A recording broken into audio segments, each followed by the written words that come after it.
Hi, my name is Lachlan Clossy. I'm the NTU ACT Division Secretary.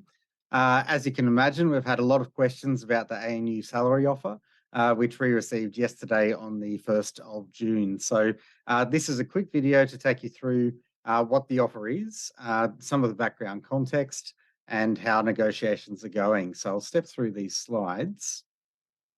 Now, firstly, a note on how we calculate pay. So in the NTU, when we're looking at different universities and trying to compare pay outcomes, we look at what's called an expiry to expiry calculation. And that means going from the end date of the last agreement to the proposed end date of the agreement being negotiated. Now, in ANU's context, the previous agreement expired on the 30th of June 2021. The next agreement, the proposal at the moment from the ANU is that it expires on the 30th of June 2026. So that will leave 5 years from expiry to expiry. And we're really looking at the pay we get in relation to this agreement over that time period. So if we're looking at an annualized figure, and you will see the 3.2% there, I'll explain that. But we're looking at what the figure is on an annualized basis across that 5-year period. Based on that, the ANU pay offer that you will have received, and which we communicated to members as well, equates to 3.2% per annum. Now, obviously, this is in the context of a cost of living crisis. Annual inflation recently, a couple of days ago, was announced at 6.8% in the 12-month figure. And very recently, the underlying awards, the higher education, general staff and academic awards, the salaries there were raised by 5.75% as well. So that's a little bit more context. We need to take a little bit of a step back and talk about what happened at the ANU during COVID-19. Now, obviously, we're in a situation where with international students not able to travel and those sorts of things, the university was under financial pressure. The whole sector was under financial pressure. And in that context, ANU asked ANU staff to defer their 2020 and 2021 pay rises to help save the ANU approximately $20 million. Now, as part of this proposal, ANU was very clear.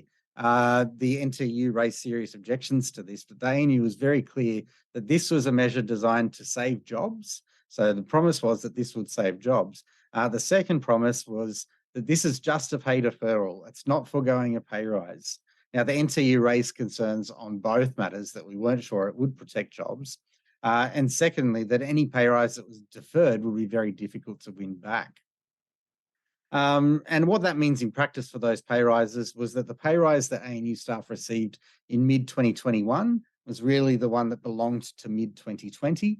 And the pay rise received in 2022 was really the one belonging to the old agreement that should have been paid in mid-2021. So, and this is not a point of contention between the NTU and the ANU senior management bargaining team. We both agree that those pay rises all belong to the old agreement, which is the current agreement, and have no bearing on the pay offer that's been put out now. And this is just to indicate again that the NTU did oppose that at the time. It was a very narrow staff vote. 50.46% voted for the pay deferral. The NTU's position was that we were against it. We thought there was no equity in how that was applied. It was a blunt instrument. There were no protections in terms of concrete measures to save jobs and no real need. We didn't think the need was there either. So we were very worried about those two things, whether it would actually save jobs and if ANU staff gave up pay through a deferral once, would they actually get that pay rise back at a later date? Now, despite those promises that I've mentioned, two clear things happened. The first was that ANU announced 467 redundancies as part of the ANU recovery plan. So in our view, it didn't save jobs. Those job cuts were announced after staff had already agreed to defer their pay. The second thing is that pay rise was lost. So we didn't go back and get that 2020 pay rise later. We still need to make up for that lost pay rise. So that's why it's important to note that the early 2022 pay rise is from originally mid-2021, belongs to the old agreement. So the only one that could be said to belong to the agreement currently being negotiated is the 3.5% administrative pay increase, which was fought for and won by union members and paid from February 2023, obviously earlier this year. So in summary, when we're looking at these figures, we're calculating pay rises from the 30th of June 2021 to the 30th of June 2026. And to be clear, we're not counting pay rises which belong to the old agreement. We still need to catch up that one pay rise. ANU staff have lost a pay rise through that pay deferral and have not yet got it back. ANU's offer of 12.5% flat, in addition to the 3.5% administrative pay rise, equates to 3.2% per annum over that period. So what has been proposed? The proposal from ANU, I mean, they're looking at the 3.5% that's already been paid in February 2023 as the first pay rise in this agreement, which means for 2022, there's no pay rise. So 0% for 2022. That represents that lost pay rise that we keep talking about. In July 2023, so there's another 0.5% that gets added onto that 3.5 for 2023. Then a 5, a 4, and a 3 in January 2024, 25, and 26. That adds up to a 16% flat rate.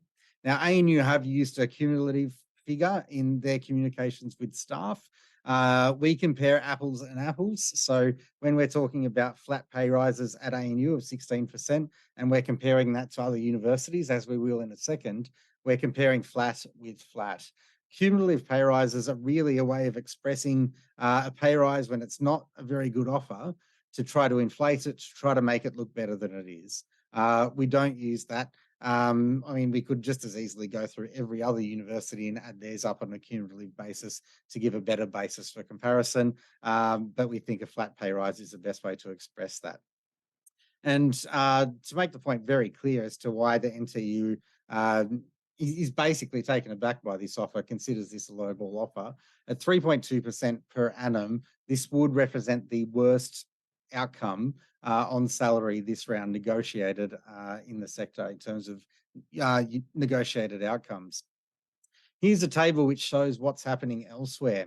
Now, the green ones are where we've come to terms, or we're very close to coming to terms, and those figures have been approved or publicly reported. So you can see those. There's some differences on the expiry to expiry term, expiry to expiry pay, but that relates largely to the expiry to expiry term. So some of those total figures are lower because they cover agreements over a shorter duration. If we want a basis for comparison, the annual pay rise in that last column there is a good one to look at. And if we're looking at some of those, we can see that many of those are 3.5 and above. If we wanted to find where the Australian universities offer would sit, we have to go all the way down to 12th out of the 14 universities that we have pay outcomes for. Now, to explain what the colours mean, green is where we've got union negotiated agreements. Those two red ones, Charles Darwin University and Southern Cross University, are where managements have forced through non-union agreements. So they are not agreements that the NTU has agreed to. They have been rammed through, and that's really where ANU sits in terms of the company it's keeping at the level they want to propose a pay rise on that table. Now, should ANU be sort of, catching up to the pack? Maybe. But ANU prides itself as a leader both nationally and internationally in all sorts of spheres. It certainly compares itself to places like the University of Sydney and other Group of 8 universities on any other measure in terms of research, teaching, performance, grant money, those sorts of things. So we don't think salary and conditions should be any different. ANU shouldn't just be aspiring to be middle of the pack. They should be aspiring to be sector leading. Salary isn't the whole story. Look, I've just pulled out some examples here. There are examples all across the sector in those union negotiated agreements of conditions as well. And a big focus this round is decasualising our sector. So you can see at Western Sydney University, 25% reduction in casual full-time equivalent positions as a percentage of the total full-time equivalent positions. And that involves the creation of 150 new positions to decasualise that work. So opportunities for currently employed casuals to move into more secure work. ACU, 21%, equivalent to 85 positions. UTAS, 22% reduction, creation of 45 positions. UTS, 20% reduction, creation of 110 positions. University of Sydney, 20% reduction, creation of 330 FTE positions. Now, this is something we're pushing at ANU. ANU has been a leader in our sector in the past in terms of low levels of casual full-time equivalents as a percentage of total full-time equivalent positions.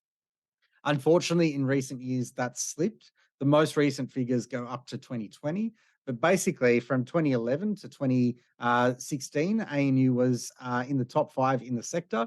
2016, they peaked at second best in the sector, and from there they went to 5th, then 9th, then 11th, then 13th. So we're now seeing a clear trajectory of casualisation at the ANU, which is seeing the ANU slip back to the middle of the pack. So this is something we need to address at the ANU as well.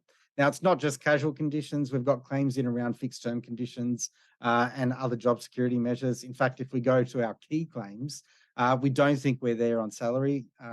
We don't think we're there yet on job security. We want to see those sorts of reductions in the numbers of casual employment. We want to see protections for fixed term staff, opportunities, pathways to more secure work. We want to address what we see as holes in clauses around redundancy, redeployment, managing change processes, organizational change in general, because we learnt some valuable, though painful lessons through the ANU recovery plan. On healthy workloads, I mean, things are looking all right in the professional space. There's some progress there. On the academic side, there's still quite a way to go. So on healthy workloads, we're not quite there. Flexible work, again, we're probably close on the professional side. This one we've put down as a tick, but there's still a little bit of a way to go on the academic side as well. I mean, this has been a very quick explain, and we certainly encourage you to ask questions. Email us at anu@nteu.org.au. I think this picture just demonstrates that now is the time to get involved. If you're not a member, we'd love you to join. We're certainly building our campaign. We're pushing for these pay rises that are equivalent to what's being won elsewhere in the sector, and it's important that we have as many of you as possible to be part of that. So we're asking for a few things today. Firstly, if you're not yet a member of the NTEU, we encourage you to join. The more people we have acting together collectively, the more chance we have of winning our collective claims. Secondly, if you already are a member, fantastic, congratulations. You're contributing to the efforts of all of us at making a better ANU. The thing you can do for us is talk to your colleagues about joining. And thirdly, I mean, this presentation is designed to explain some of the emails that are coming from both the NTEU and the ANU, so people have a clear sense of what's going on with salaries. So if you do have questions, let us know. But we'd really appreciate you sharing this video with colleagues who may have similar questions. Okay, I'll leave it there. We look forward to being in touch as the campaign progresses. Thanks very much.